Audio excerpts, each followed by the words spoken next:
Habilidades del consejero, ya los vimos. Habilidades, todo lo que se requiere. El consejero dentro de sus habilidades para conciliar, para explicar. La oratoria es muy importante, por eso nosotros vamos a ver la homilética, pero vamos a ver la homilética de una manera general. Y la homilética de una manera general es hablando también dentro de términos seculares, para que la persona mejore su léxico, su oratoria. Todo eso se puede. Nada de eso es tan difícil como se cree. Nada de eso realmente puede sobrepasar las habilidades que Dios nos ha dado, los talentos, los dones que Dios nos ha dado para colocarlos al servicio de Dios y de la comunidad en la consejería. Los paradigmas del consejero, hablemos de los límites también, de las normas que debe tener el consejero, porque, del aconsejado, perdón, porque el consejero y el aconsejado deben manejar un límite. ¿Cuál será? El límite de la manipulación por parte del consejero y también la manipulación por parte del aconsejado. O sea, que finalmente no sea, en el buen sentido de la palabra, una relación tóxica entre el consejero y el aconsejado. Que el consejero no ponga cargas que van más allá y que el aconsejado no se aproveche del consejero. No aproveche su tiempo también y acordemos que todos tienen una familia y que hay que darle asistencia a la familia. Para tener en cuenta en la consejería, lugar y oportunidad, mira, importantísimo. Fallamos mucho en esto, en el lugar y en la oportunidad. A veces queremos dar un full consejo, queremos dar un super mega consejo en un lugar inoportuno, frente a personas que no deberíamos decir. Ya el consejo se vuelve una amenaza. Ya el consejo toma más bien una posición humillante. Ya es como la oportunidad de incriminar a una persona públicamente. El lugar. Todo esto es importante. Nosotros que sabemos que Dios coloca el tiempo y el lugar y que no debemos desaprovecharlo cuando realmente nos toca. Y el grado de motivación y etapa al cambio. Ya lo vimos. Ya lo importante es que la persona esté consciente de que tiene que abordar etapas de cambio. Tiene que ser progresivo. Bastante progresivo. Bueno, aquí vamos a pasar ya a otra parte muy importante. Bendito Dios. Vamos a encender un poquito las cámaras. A encender un poquito las cámaras. Aquí hay algunos micrófonos abiertos. Vamos a silenciar el micrófono en este momento. ¿Por qué hice un paréntesis aquí? Porque aquí vamos a pasar ya a la parte terapéutica. Ya donde nosotros quizás no podemos abordar mucho, pero sí podemos aprender algo, saber qué es muy importante. Hasta ahora lo que les puedo decir es que, bueno, ahora no es necesario aportes, no es el momento de los aportes, es el momento de las preguntas. Entonces, yo quiero hacer un paréntesis para que si alguien tiene alguna pregunta, por favor, nos diga, nos hable de esa pregunta, nos formule una muy buena pregunta. Son Hugo. Bendiciones, buenas tardes. Para que interactuemos. ¿Por qué les digo esto? Como le digo un paréntesis, porque vamos a pasar a la parte terapéutica. De pronto alguien se preguntará por qué no hay un profesional en psicología para la parte terapéutica. Claro que sí, yo simplemente voy a dar un bosquejo, un desglose, voy a dar una información. Y los profesionales ya están listos, están agendados para las clases. Tenemos 33 participantes y me gustaría en un momento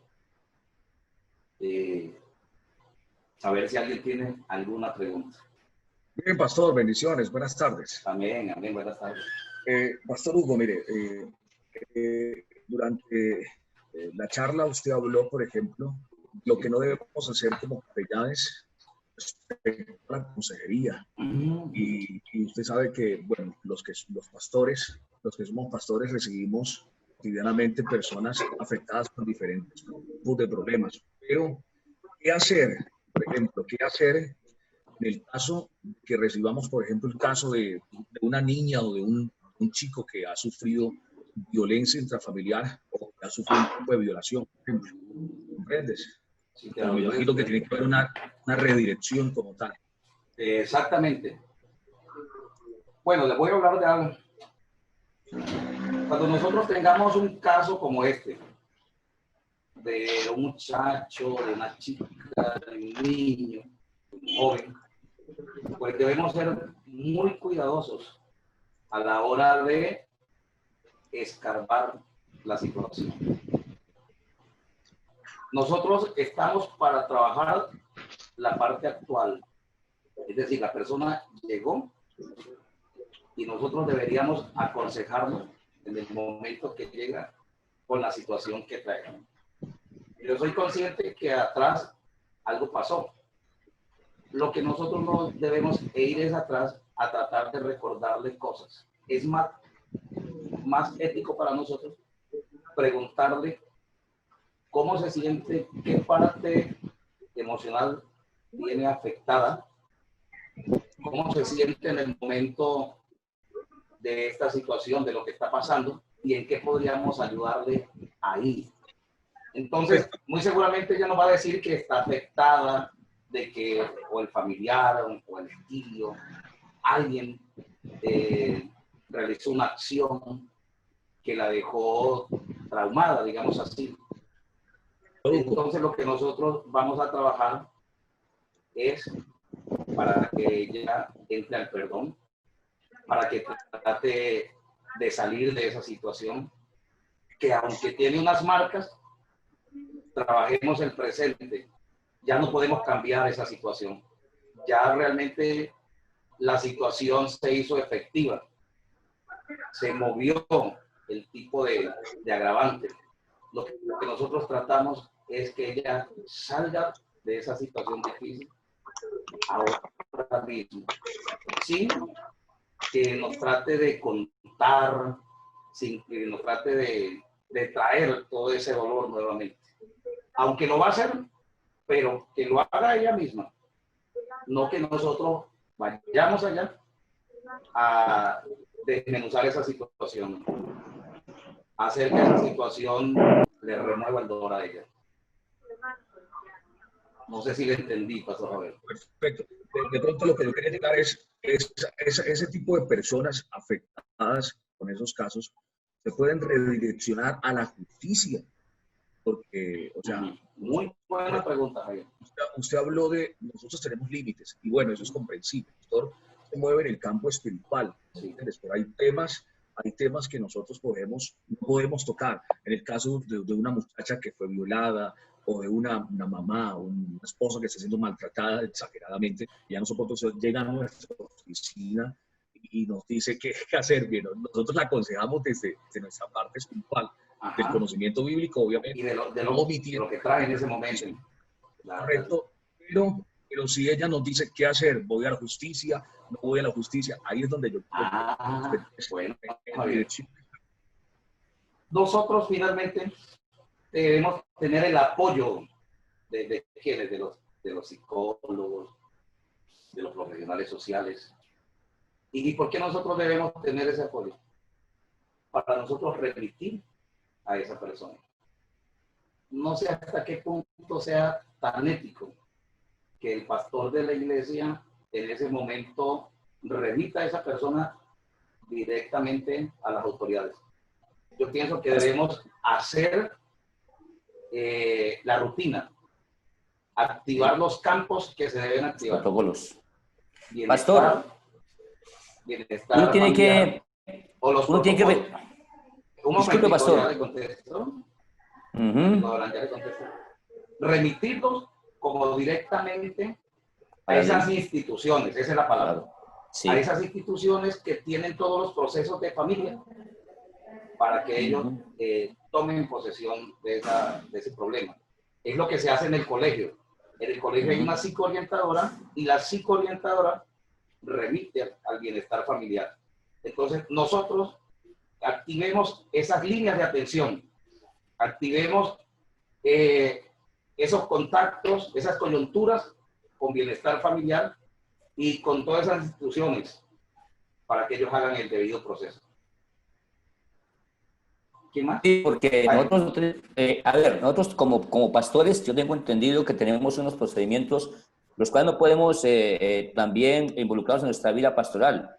Para eso se hizo la ley de adolescencia del año 1098 del 2006, el cual cualquier persona que llegue a nosotros automáticamente por ética y por justicia y por el protocolo hemos enviarla a la que vaya a una comisaría de familia o al bienestar familiar, sí, para que le apliquen esa ley de 1098 del año 2006, porque ese es un protocolo muy tremendo. Uno tiene que tener mucho cuidado en esa parte, porque es una niña que pasó por una violación, o una mujer también que pasó también quizás por un maltrato físico. Ahí es donde uno tiene que tener mucho cuidado y aplicar los protocolos de un capellán. Ahí tiene que tener mucho cuidado porque se puede involucrar y puede salir perjudicado el capellán o el pastor. Claro. Lo que le estaba explicando a Javier, que por ética no debería el pastor llevar a la justicia porque existe una línea de atención. ¿Sí? Eso fue lo que le dije a Javier. Y eso es lo mismo que usted me está diciendo. Activar las líneas de atención, que ellos sí tienen el conocimiento para eso. Esa es y exactamente hablando. Así como usted dice, pienso que estamos hablando de lo mismo, ¿no? Sí. Pastor Hugo. Sí. ¿Me escucha? Totalmente. Dos cosas. Número uno, recibo una persona, un ejemplo, por ejemplo, una muchacha que está siendo ultrajada sexualmente. Entonces, hay dos opciones. Número uno, quizás esa muchacha no denuncia por miedo. Hay dos protocolos. Esta es mi pregunta. Sí. ¿Voy yo y hago la denuncia o le incito a ella para que vaya y se presente en las autoridades? Hubo un caso en la ciudad en una ciudad, creo que fue Cali, pero fue en una iglesia católica, donde un cura recibió una persona así y él, bueno, daría su consejería. Después esta persona a los meses fue y denunció y le preguntaron que quién más lo sabía y le dijeron no, pues yo le conté al cura y yo vi que al cura lo enjuiciaron por él haber ocultado una información tan delicada como esa. Sí. Entonces, mi pregunta es, hay dos cosas, inducimos el capellán o el consejero, inducimos a la persona para que vaya a la justicia cuando son casos graves, estoy hablando de casos graves, casos de penalización de cárcel, como violación, como cosas terribles, o el capellán o el consejero debe ir y denunciar y decir, mire, hay un caso así, así. Entonces, esa es una pregunta, porque imagínese que uno no lo haga y después le caiga uno encima la ley. Dice usted, ¿por qué no dijo nada si la persona dijo que usted sabía? Pastor, exactamente, muy bueno. Pastor le voy a hablar, contestar al pastor José Manuel y ya le contesto, pastor. Sencillamente, pastor Manuel, para eso existen esas instituciones. Porque es que los mismos psicólogos, ellos activan esas líneas, activan ese protocolo para que se haga el debido proceso. No sé por qué razón, en un momento el sacerdote tuvo que llegar, cuando él tiene hasta unos códigos de ética como consejero. Entonces, lo que sí debe hacer el capellán, el pastor, es incitar a la persona a que lo haga, a que presente la denuncia en la primera institución para que ella lleve el proceso. Ahí se remitirá a la fiscalía emitirá una orden de captura, pero nosotros no somos el organismo, no somos la institución para ir directamente a colocar una denuncia como esta, al menos que no tomemos una posición de denunciante de ese caso. Pero eso me va a traer complicaciones, porque yo soy un referente social, usted es un referente social, y nosotros estamos para remitir a las personas, para las instituciones legales para eso. Pastor Manuel. Bien, bien, Pastor Hugo, comprendido. Sí, comprendido. Lo digo porque hay casos de personas que dicen que no quieren decir nada. Hay personas que dicen, no, dejémoslo así, yo no quiero denunciar. Exactamente. Pero, Pastor Manuel, detrás de eso tiene que existir una intimidación muy fuerte, ¿cierto? Tiene que existir personas involucradas que o son muy allegadas o representan peligro, algo así por el estilo. Bien. Coordinador. Sí. Si a mí llega una persona a pedirme consejería, pero el caso es, ya como decía el pastor José Manuel, es extremado, y lo insto a ir a un psicólogo, y no quiere sino solamente la ayuda espiritual, la ayuda de un pastor, recibir solo consejería de un líder. Entonces, ¿cómo podríamos nosotros actuar ahí? ¿Cómo actuaría un capellán? Bueno, nosotros sí estamos autorizados para realizar un proceso espiritual de autorregulación en el espíritu. Eso es lo que se llama la inteligencia emocional. ¿Qué podemos hacer nosotros? Emprender un proceso espiritual de reflexión de la palabra, de oración, de ayuno, si la persona es ya un cristiano, digamos, que ha dado sus pasos. En caso de que no sea un cristiano que haya dado sus primeros pasos, tenemos que conectarnos de todas maneras con Dios y empezar nuestro proceso de consejería en oración, en reflexión de la palabra. Y ahí vamos como metiendo, como apoyándonos en las herramientas espirituales, dependiendo la capacidad espiritual de esa persona. Pastor Hugo, ¿Sí? y en dado caso que pase conforme, como dijo el pastor José Manuel, lo que él habló de aquel cura cristiano, cura, uno como cristiano, como pastor, uno le da el consejo a la persona, por más grave que sea, y diga, pase lo que está diciendo Santiago, que no quiere ir a ningún lado, si solamente que nosotros le orientemos. Ahora, si a los 2, 3 meses explota, por decirlo así, un grande problema y se enteran y viene el problema judicial y todo, ¿quién sabe? El pastor. Ahí, ¿qué es realmente, cómo deberíamos de actuar? O sea, nosotros podemos aconsejarle, sí, nosotros le aconsejamos todo como usted lo está diciendo, pero yo creo que deberíamos ir a remitirlo, porque el problema es que si puede pasar lo que pasó, así como pasó allá en aquella iglesia católica. Entonces, si uno solamente se retiene solamente al seguirlo en la orientación, en aconsejarlo, y después viene el grande problema, entonces puede traer consecuencias hacia uno. Esto, nuevamente, retomamos. Nuestro deber es remitirlos, ¿cierto? De pronto, ¿qué puedo hacer yo? Si la persona no se siente segura, hacerle un acompañamiento hasta la comisaría de familia, ¿cierto? Hacerle un acompañamiento hasta allí, llevarlo hasta allí, bendito Dios, hablar y decir, mire, ella quiere colocar una denuncia, si queremos en un momento como ser un poco más efectivo. Lo que Santiago me decía era que si la persona solamente quería ese proceso, de todas maneras yo le incito a que lo haga, pero es que yo no puedo obligar a nadie, Pastor Daniel, ¿Me entiende? Porque Pero ahí hay no pertenezco a la justicia para poder realmente decir, yo no puedo obligar a nadie. No, yo le entiendo, Pastor Hugo, yo le entiendo. Lo único que es cómo quedaría el caso, o sea, ahí lo que tendríamos que hacer nosotros, cómo actuaríamos en ese momento, o sea, decirle a ella, orientarle que tiene que ir siendo mujer o siendo hombre, y si no lo hace, o sea, el problema es que pueda pasar lo que pasó, o sea, lo que contó el pastor.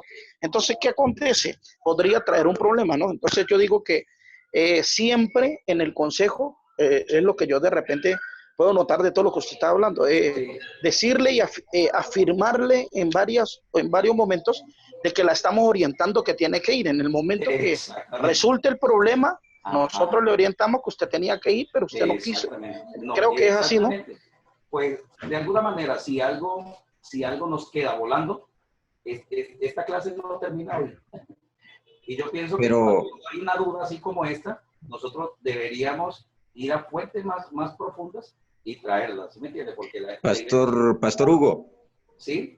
Ahí en ese caso hay una situación, es algo muy fuerte, digamos, en cuanto al acompañamiento o a la incitación, porque yo conozco el caso de un pastor en un pueblo que le llegó un caso de violencia intrafamiliar y entonces él aconsejó a la mujer que fuera y denunciara. Él le aconsejó que fuera a la comisaría de familia y todo el asunto. El asunto se volvió muy fuerte a nivel jurídico para el hombre y el hombre descubrió que era el pastor quien había aconsejado a la mujer que fuera a poner el problema en manos de las autoridades. Y ese pastor fue amenazado al punto de que le tocó abandonar la iglesia en ese pueblo por causa de las amenazas de muerte que el hombre le hizo. Claro, le entiendo, Pastor Robinson, pero ya ahí no es un agravante por la justicia, sino una represalia por el victimario. El victimario tomó represalia contra el pastor. Por eso le decíamos, éticamente, remitamos, pero realmente nosotros estamos expuestos. Estamos expuestos a amenazas, estamos expuestos a muchas cosas, pero yo pienso que debemos hacer lo correcto y Dios nos guarde haciendo lo correcto. Porque yo creo que ahí sí sería un agravante fuerte, Pastor Robinson, si nosotros no le instamos a la persona de que debe ir a la institución, de que debe activar esa línea, esa ruta se llama, ahora sí encontré la palabra.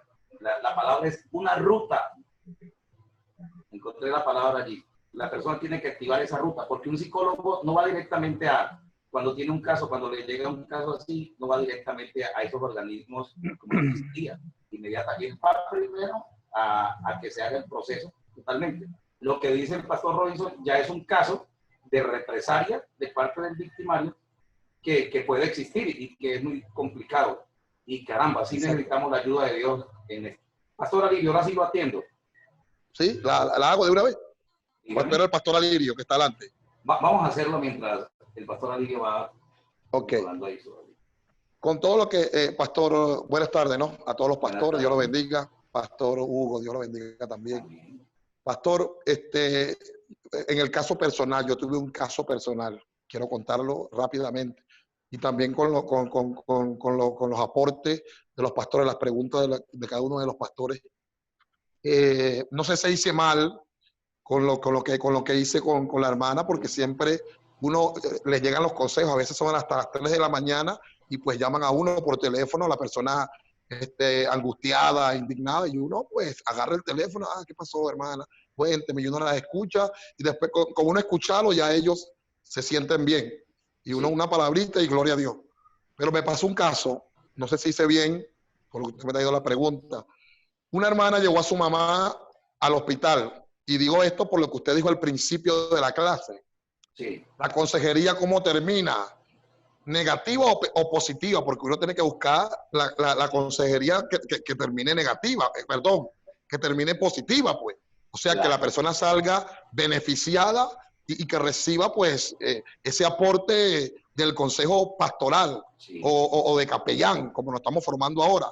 La hermana va al hospital, lleva a su mamá, la mamá tiene un diagnóstico, pero el médico la muchacha va y la muchacha estaba cansada por la noche que había pasado y le dice al médico, bueno, doctor, yo me sentí un poco cansada por el trasnocho, y el doctor, que tiene la autoridad académica, psicológica y también, ¿cómo le digo yo?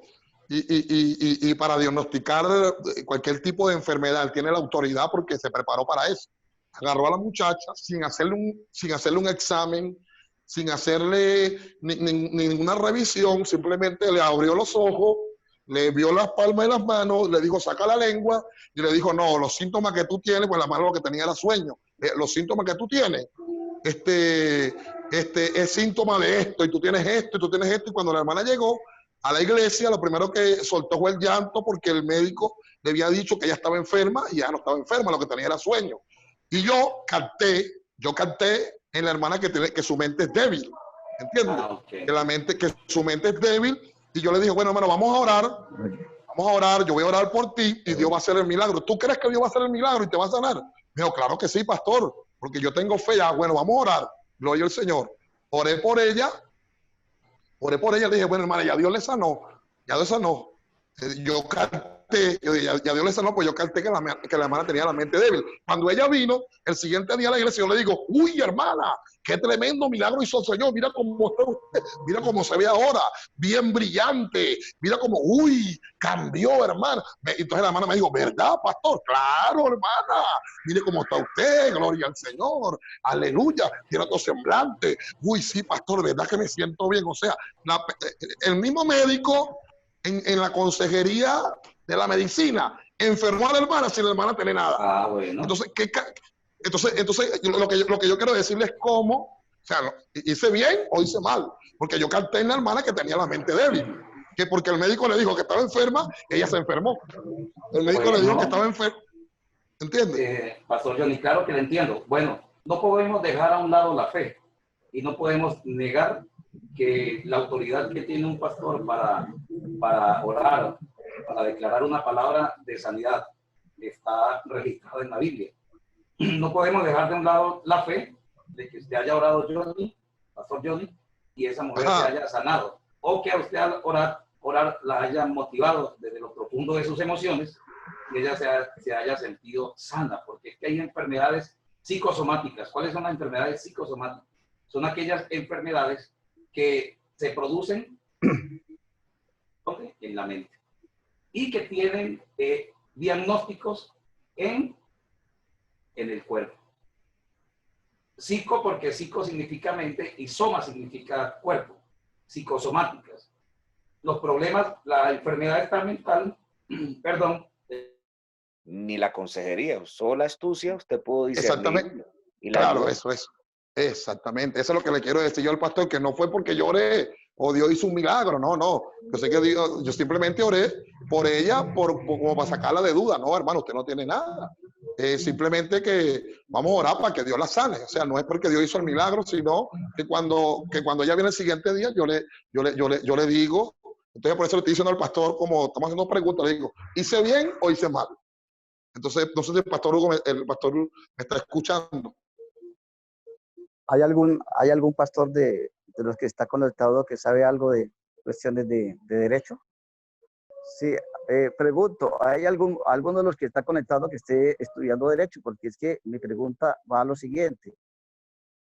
Cuando se llega a esos casos, y sobre todo cuando se trata de menores de edad, se puede incurrir acarrear en una cuestión de omisión, sobre todo cuando de pronto son jovencitas que todavía no han llegado a sus 18 años y que a veces comentan esas situaciones, de pronto ya sea al pastor o en ese caso al que esté como cabeza de la iglesia, pero ella no quiere que de pronto sus padres se enteren por la cuestión de vergüenza que le pueda estar pasando. Entonces, se puede estar incurriendo en una cuestión de omisión y esto puede llegar a causarle problemas jurídicos al pastor. ¿En qué caso, pastor Alirio, que me perdí usted está hablando acerca si el pastor no remite a dónde? ¿A la justicia o al bienestar familiar? A ver, pastor, lo que pasa es que estamos hablando de que hay veces que el denunciante o la persona afectada, pues a veces no quiere que su familia o en otros casos pues sepa la situación, pero yo voy al caso que en este caso sea una señorita que de pronto esté entre los 17, 16 años y ella por vergüenza con sus padres o en consecuencia de la iglesia no quiere que nadie se entere. Resulta que pasado el tiempo, de pronto el pastor pues dijo, bueno, ya es su derecho, si es cosa suya si usted coloca o no coloca la denuncia, pero recuerde que es una menor de edad. Y el solo hecho de ser una menor de edad, pues más tarde de pronto sus padres se pueden enterar de la situación y si ellos se dan de cuenta que de pronto esta joven comentó la situación a la iglesia, en este caso ya sea al pastor o si la iglesia tiene un asesor jurídico, pues llevó esa situación y ella pues pidió que no se denunciara, que no se enviara a una instancia para colocar su denuncia, pero más tarde esas situaciones descubiertas por sus padres y como ellos tienen potestad sobre ella hasta los 18 años, ellos pueden, en este caso, demandar y es posible, pienso que al pastor, ¿por qué? Porque si él sabía y no pasó esa situación, por lo menos en el caso de que le haga falta astucia y llegarlo al conocimiento de los padres, ahí se incurre en algo que se llama... Es que usted, ahora sí, entiendo, algo que se llama omisión. Pero, Pastor Alirio, disculpe, pero en este caso, ahora sí lo entiendo. O sea, en este caso, nosotros en una consejería como esta, debemos ser muy claros, guardarnos de algo como eso, tendríamos que hablar con los padres. Nosotros no nos podemos quedar con esa situación en nuestras manos, porque eso sí es algo diferente. Cuando ya no hay conocimiento de los padres, claro, eso sí es algo diferente. Eso sí acarrea ya por omisión algún tipo de situación jurídica. Pero en este caso nosotros los pastores tenemos que ser muy habilidosos en el sentido como consejeros, los capellanes tenemos que ser muy habilidosos de darle a conocer a los padres. Porque, claro, esa es otra óptica, pero está muy bien, Pastor Alirio, excelente. Gracias, Pastor, porque es que lo pongo ahí, en el caso no es porque de pronto yo no lo tenga en conocimiento, sino que de pronto, pues, usted sabe que uno a veces... pues habrán personas que de pronto no tengan como ese conocimiento y de pronto no actúen por petición de la persona afectada, pero lo que se debe de tener en cuenta es la edad en la cual la persona pues se presenta, ¿no? Si es un menor de edad, así tenga 17 y medio años, pero igual es menor de edad. Claro. ¿Sí? Entonces, gracias, Pastor, y pues solamente lo hacía para que de pronto los demás que seguramente pues también igual que yo estamos aprendiendo, pues podamos tomar cartas en ese asunto. Muchas gracias. Perfecto, muchas gracias, excelente. Yo creo que estamos de acuerdo en eso, claro, ya esa es una situación, pero bueno, vimos 3 ópticas, no sé si me perdí de algo más, pero vimos 3 ópticas, cuando Javier me habla, 4 ópticas, cuando me habla el Pastor Manuel, cuando me habla Santiago y cuando me habla el Pastor Daniel, ahora que vemos también desde la óptica del pastor, desde los casos, pero quedamos en algo, ¿no? Ya en este caso llamaríamos a los padres para que los padres se hagan responsables de esto. Son ellos los que tienen que hacerse responsables. Si la muchacha no quiere, no, el hecho de que no quieran no nos va a hacer cómplices de esa situación, porque debemos pensar, ¿por qué no quiere denunciar? Nuevamente lo digo, ¿quién de la familia está tan cercano? ¿Quién está tan cercano ahí? ¿O qué persona referente de la sociedad está tan cercano allí que no quiere denunciar? Allí tendríamos que sentar a los padres y colocarles sobre la mesa el problema para que ellos con la patria potestad que tienen hagan su respectiva denuncia en la institución, en la ruta. Pastor Hugo. ¿Sí? Pastor Hugo, ¿me está oyendo? Pastor Daniel. Sí. Pastor Hugo, a mí me pasó una historia así en Perú, de lo que está hablando el Pastor Alirio. Y fue en el año 2007, hace mucho tiempo, ¿no? Y uno estaba, pues todos, la mayoría somos de la iglesia y sabemos cómo, en aquel tiempo, cómo era todo, ¿no? Pero me pasó algo así de lo que el Pastor Alirio está hablando. Y fue un hermano, fueron 2 hermanos de la iglesia. El varón era de la radio y la muchacha era una joven menor de edad. La joven no quería que sus padres supieran. ¿Qué hicimos? Nosotros lo que hicimos fue hablar con ella, aconsejarla y decirle que los padres tenían que saber. O sea, y que nosotros íbamos a hablar primero con los padres para que ellos entendieran cómo fue y hacerla entrar en razón. Tanto fue, pastor, que el problema se fue hasta como decimos, a las leyes, a la policía y todo. Eso fue algo grande, pero nosotros hicimos lo que teníamos que hacer. O sea, llamamos los padres y hablamos con ellos y después llamamos a la joven y fueron 2 personas, no fueron fuera de lo que fueron dentro de la iglesia. Y cuando el papá dijo, pastor, ¿qué tengo que hacer? Yo le dije, usted tiene que recurrir a lo que tiene que hacer. Si el hermano cometió eso, tiene que hacer conforme a cómo se tiene que regirse uno bajo la ley. ¿Entiende? Entonces, nosotros en ese caso, o sea, le digo porque nos pasó. Nosotros hablamos con los padres y primero hablamos con la joven para que dejara que los padres también supieran, porque ellos se pueden encerrar en ese asunto, pero hay que hacerlo entender que son sus padres y también tienen que saber la situación que están viviendo. Hablábamos que en nuestro país, Colombia, existe también un departamento dentro de la Policía Nacional, una oficina dentro de la Policía Nacional delegada a la primera infancia. Y ellos también son agentes muy importantes que visitan colegios, que visitan lugares. En un caso como eso, podríamos activar la ruta también por ese departamento y ellos podrían también canalizar la situación, canalizar la ruta, porque éticamente un pastor debe tener sus cuidados. Bueno, de no esconder y de saber aconsejar a la hora de remitir un paciente en estas condiciones. Perfecto. Bueno, una pregunta. ¿Cuántos tienen compromiso ya? ¿Cuántos tienen que salir a las 4 de la tarde? ¿O podemos seguir? ¿Podemos seguir? No hay problema. Puede seguir. Bueno, bendito Dios. Aquí quedamos y quiero de averiguarles, traerles la manera como se activa esa ruta. ¿Les parece bien? ¿Cómo se activa esa ruta? Aunque, bueno, la parte que viene siempre nos va a tomar tiempo, la verdad que sí. La parte que viene nos va a tomar tiempo, pero vamos a terminarla. Ya estamos aquí. Les pido, por favor, un poquito de paciencia. Sé que es hasta las 4.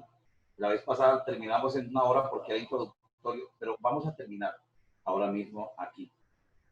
Ahora, y esa clase es importante, pues nos la puede en la próxima clase, pastor. Sería buenísimo. Pero podemos terminar. Aquí es un bosquejo. Es un bosquejo que vamos a dar. Pero después de eso tenemos que traer a un profesional de la salud. Este es un bosquejo que podemos dar, pero tenemos que traer a un profesional de la salud para que ese profesional continúe haciendo énfasis, un pie más fuerte. Por eso le digo, mira lo importante que es que los profesionales de salud mental nos acompañen en esto. Y vayan anotando, porque lo que como teólogo no le podría responder, realmente el profesional lo va a hacer. El profesional lo va a hacer. Entonces, vamos a terminar con un bosquejo. Terminemos con este bosquejo y tratemos de hacerlo en unos 20 minutos de lo que vamos a ver, que es la parte terapéutica. Entonces, hablamos de la parte de motivación. Dice que es un motor de acción, una fuerza interna que permite crear, comprometerse, involucrarse. La probabilidad de que una persona inicie, continúe y se comprometa con una estrategia específica para cambiar. Es decir, que debe existir una motivación de parte y parte para continuar un proceso, ya sea de consejería o sea terapéutico. Aquí viene el rol del terapeuta. ¿Cómo manejan los terapeutas esto? ¿Cómo manejan los especialistas en la psicología? Ellos lo manejan de esta manera. Tienen una herramienta para empezar a contemplar o para empezar a realizar su trabajo, para activar sus argumentos y conocimientos en algo que se llama precontemplativa, que es el aumento de la duda, aumento de la percepción del paciente, los riesgos y los problemas de la conducta actual. Es decir, que cuando comienza una terapia, cuando un paciente ya es remitido, ya salió de nuestras manos de la consejería, está en terapia intensiva, parcial, básica, entonces el paciente llega un momento en que le entra duda de lo que está haciendo. En la consejería podía pasar que le entra duda del proceso que se está llevando. Pero hay una parte que se llama la contemplativa, que es la inclinación de la balanza para que el paciente tenga cambios, para aumentar la autoeficacia y para que continúen en el proceso. Es allí donde él contempla la situación y el paciente puede tener, autorregularse en un momento por medio de la terapia y hacer de que se fortalezca para el proceso. Es decir, que haga a un lado la duda y se dé cuenta que el proceso que lo está llevando es un proceso que le va a traer muchos beneficios. Hay una parte determinativa. Dice, ayuda al paciente a determinar mejor el curso de la acción que hay que seguir para conseguir el cambio. Entonces, en esa etapa de motivación y en esta etapa del cambio, dice etapas del cambio y rol del terapeuta, ellos utilizan este modelo de trabajo, estas herramientas de trabajo organizacionales que llevan dentro de sus procesos para mitigar las dudas, para motivar al cambio y para que definitivamente la persona, después de estar motivada, consiga el cambio.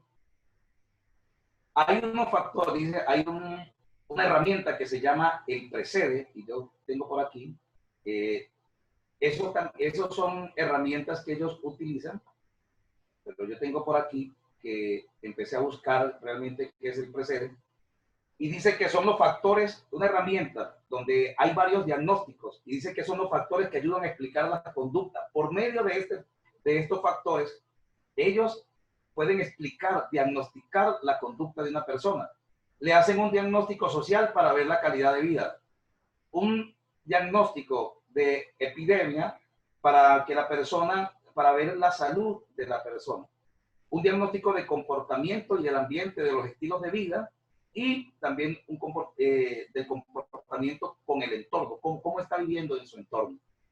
Hay un diagnóstico educacional y organizacional, donde se hace algo que se llama predisposición de refuerzos y facilitadores. Es decir, aquí donde ellos utilizan, refuerzan a través de los profesionales, los facilitadores, para lograr avanzar en el proceso de las personas.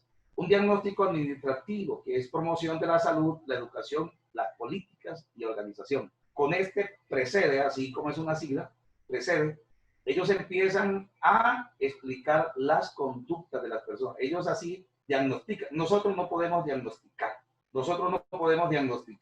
Nosotros somos consejeros, ellos sí pueden diagnosticar. Y lo hacen a través de estas herramientas. Aquí están el uso de los predisponentes, los reforzantes, los facilitadores, la parte de educación, el diagnóstico. Ellos hacen evaluación, hacen un proceso bien enmarcado, organizacional, para llevar el proceso de esa persona. Ellos tienen test, tienen preguntas, tienen un decálogo de cambios, tienen, podríamos decir así, un protocolo para poder hacer el tratamiento de esa persona. Tampoco ellos lo hacen de una forma de argumentos personales. No, existen también para ellos unos limitantes, existen para ellos ciertas posturas donde ellos pueden hacer esta clase prácticamente de tratamiento. O sea, el especialista, el psicólogo especialista, es el que se encarga de esta terapia. Aquí habla de los factores predisponentes que hablamos allí, que ellos recogen una información relacionada con la conducta, ellos hacen dentro de su caracterización, donde también tienen un proceso para ir dando control de sus actitudes, de sus cambios. Y hay una parte importante que ellos trabajan, que son los valores y la creencia. Pues para un terapeuta puede ser más fácil o quizás un poco complicado si en un momento la persona con sus creencias se opone a prácticamente el proceso. Pero ellos son personas que están totalmente capacitadas para llevar con mucha cautela y con mucho dinamismo. Los factores facilitadores, lo que facilita el proceso. Uno, las habilidades y destrezas del paciente. Dice, realizar la conducta concreta de la que se trate, seguir en prescripción médica, negociar con la pareja, ya estos son en caso de aquellos problemas de pareja matrimoniales que de pronto se salen del punto de la consejería y tienen que ser tratados ya por un profesional. Bendito Dios. La existencia de accesibilidad de recursos humanos, profesionales, materiales que necesitan. Ellos están en el uso de los recursos humanos, que es el personal y las capacidades, las habilidades que tienen los profesionales y el material que usan para así poder llevar el control entre prevención, modificación, de ir llevándole todo el reporte de su conducta. Entonces, dentro de eso juega un papel muy importante las habilidades del paciente, las habilidades del profesional, para que haya una empatía y el proceso no sea atrofiado. Factores reforzantes. ¿Qué son los factores reforzantes? Aquí es un entorno, es el entorno de la persona, la familia, la pareja, todo lo que tiene a su alrededor que lo puede apoyar. Todos estos factores reforzantes hacen que las personas, hacen que los psicólogos, los especialistas se apoyen en otros agentes involucrados en la situación para poder reforzarle, para hacer que el paciente no se devuelva, avance, que el paciente tome el camino y se sienta seguro, porque ya no solamente se entra a tratar el paciente, sino también las personas que están a su alrededor. Mire qué bonito es esto para los pastores que quieren estudiar psicología. Bendito Dios. Hay aquí unas etapas, y estas etapas son realmente teorías. Estas son teorías que ellos utilizan. Nosotros aplicamos la Biblia, palabra del Señor. Ellos aplican las teorías.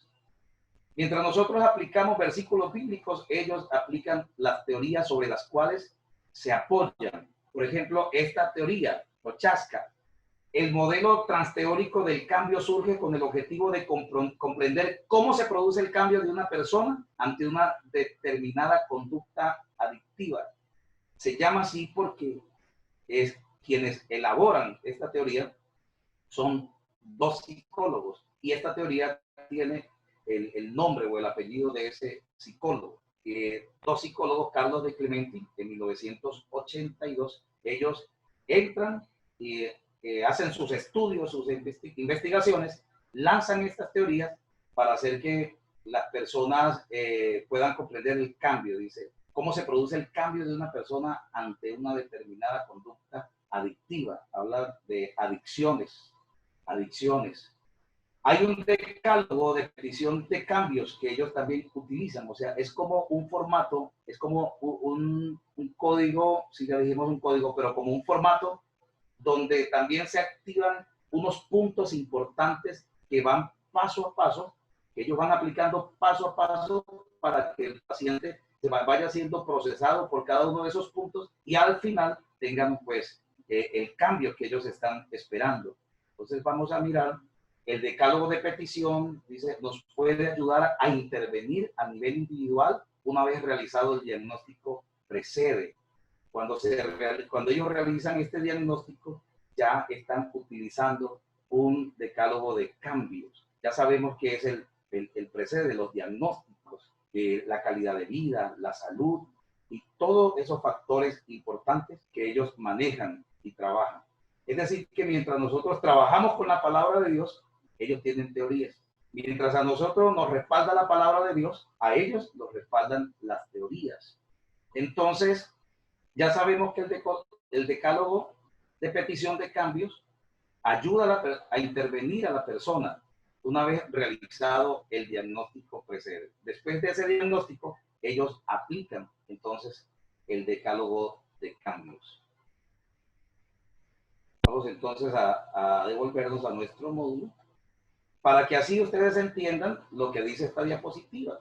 Entonces, estas son teorías, factores que ellos utilizan para identificar, para promover los reforzantes y para que el paciente continúe en el proceso. Aquí está el decálogo de petición de cambios, se los voy a leer, ellos lo utilizan, son ellos quienes lo utilizan. Tiene como 10 puntos. Uno es buscar un momento y un lugar adecuado. Mire, qué bueno el entorno. Ellos trabajan mucho con el entorno. Es como no atender al paciente en cualquier lugar. Hay un entorno, dependiendo del afectamiento que tenga el paciente.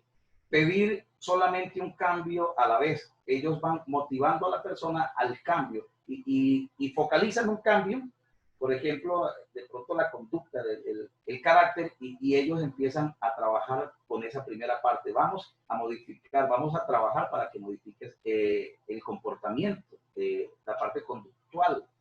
Dice aquí describir la conducta, explicar cuál es la consecuencia. Entonces, aquí ellos manejan con más facilidad este decálogo. Yo simplemente lo estoy leyendo para cuando venga el profesional ya nosotros tengamos en cuenta este decálogo. La quinta parte, o el quinto punto mejor, dice empatizar anticipándose a las dificultades que hayan detectado en el modelo precede, entendiendo que disfruta mucho comiendo dulces. Entonces, esta parte realmente la manejan ellos. Cuando esté el profesional, que sea el quien nos... Yo simplemente le estoy dando un bosquejo de este decálogo de cambio para que ustedes se den cuenta que los procesos terapéuticos que ellos llevan son procesos respaldados. Hay un orden, y eso es un ejemplo para nosotros. Es un ejemplo organizacional. Hay un orden para llevar esos procesos. El sexto, el 7, pedir cambio mediante preguntas. ¿Qué le parece? ¿Qué puede hacer para que no tenga colesterol tan alto? El octavo punto, sí, dice, sí, el usuario no ha propuesto alternativas, ofrecerle alternativas preguntándole. Aquí entran ellos como a negociar, ofrecerle alternativas para poder dejar adicciones, para poder hacer ciertos cambios. Porque hay personas que tienen atrofiada su inteligencia emocional y no logran entender que hay cosas que le pueden hacer daño. Tienen que ir al psicólogo, al especialista para que ellos les ayude a promover los cambios.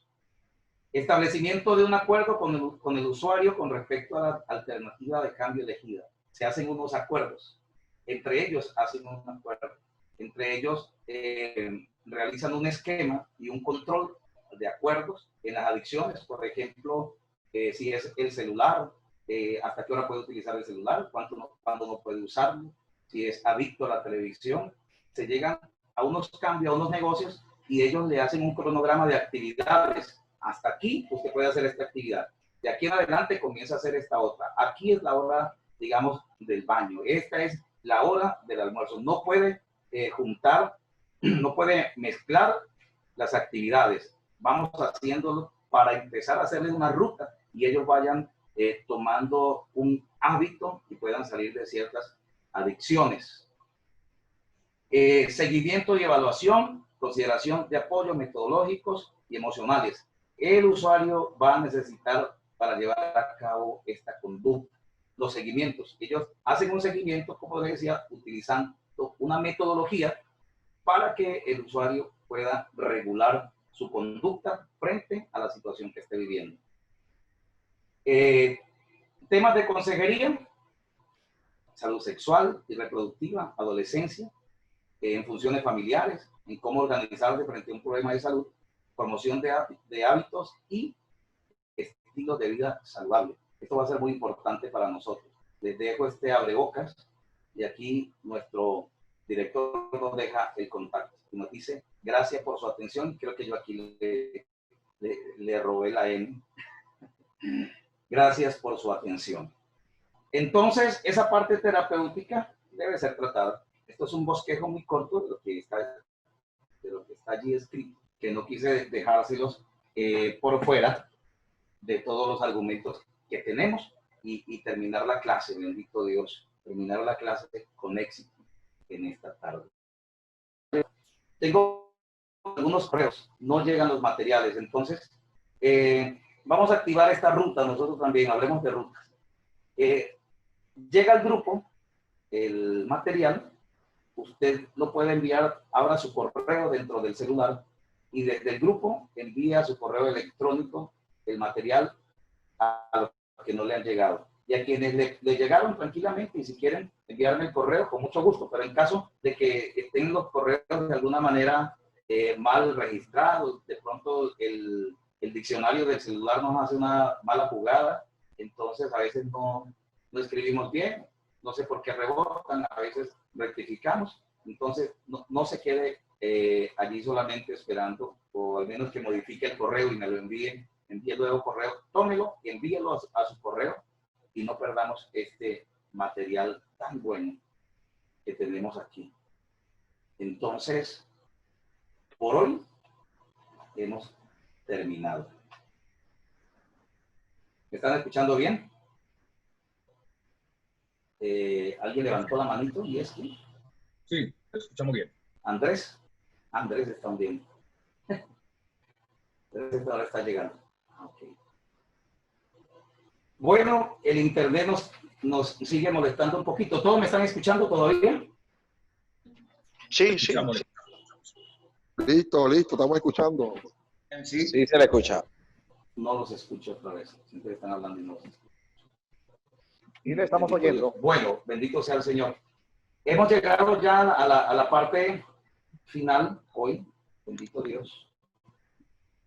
Vamos a llegar a la parte final. Como casi no estoy escuchándolos, les pido el favor entonces, vamos a silenciarlos a todos. Ustedes sí me están escuchando. Vamos a revisar entonces mi equipo para lograr, para que no nos presente esta situación. Pienso que gracias a Dios llegamos. Vamos a tratar que entonces para despedir y que mientras yo esté hablando aquí, pues ustedes estén calladitos. Voy a pedirle el favor. Voy a pedirle el favor entonces conectarme a este celular. Regálenme 2 minutos.